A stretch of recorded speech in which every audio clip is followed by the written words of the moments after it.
Hello! Ako si Danny, Service Coordinator sa Regional Center dito sa Sunnytown, California. Ngayon, gusto kong ibahagi ang pangatlong requirement ng HCBS Final Rule, Right to Privacy. Sinisiguro nito ang karapatan ng bawat individual sa pribadong buhay, dignidad at respeto. Sa madaling salita, meron kang karapatang mapag-isa katulad ng ibang mga tao. Tingnan natin kung paano tinuro ng isang motivational speaker, cosmic service provider at sci-fi rerun, kina Maya at Dexter ang kahalagahan ng privacy. Hindi na ako makapaghintay! Maririnig na natin ang mga payo ng pinakamagaling na negosyante. Wala na talaga akong masabi. Wala. Zero. Para lang itong episode 8 nung kailangan kausapin ni Lanterman ang Borgkins na mahirap. Dahil wala silang mga bibig. Hindi naman yun tungkol sa pagkakaroon ng bibig. Basta alam mo kung paano mo gagamitin. Masigabong palakpakan para kay Baskin Robbins! Salamat! Salamat sa inyong lahat! Tama ka. Para tong episode 9 nung kailangan aminin ni Lanterman sa Council of Seven na hindi siya nagsasalita ng blurg-blurg. Aha. Di ba? Sang-ayon ka kahit ikaw ang pinakamahirap kumbinsihin dito. Flavor 7, mint chocolate chipping away. Maya? Komunikasyon ang susi sa maayos na pagsasama.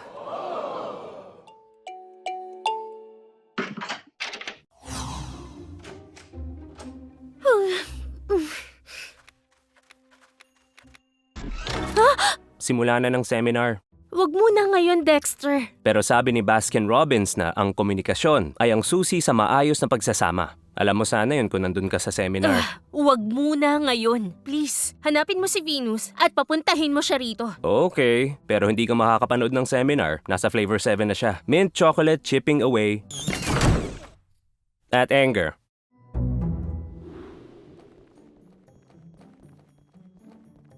Wow, teka, saan ka pupunta?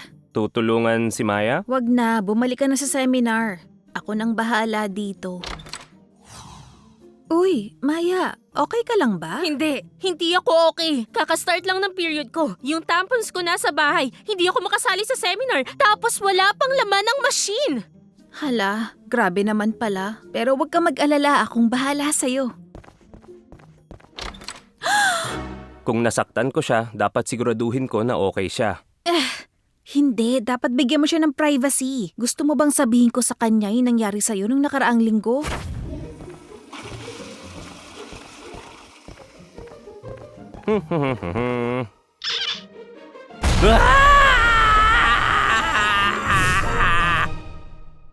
Wag na nating pag-usapan yon. Mismo. Ang pagtahak sa Rocky Road ng pakikipag-usap sa kliyente. Excuse me, sir. May nakaupo ba rito? Nag-notes ako. Nasa Flavor 17 na.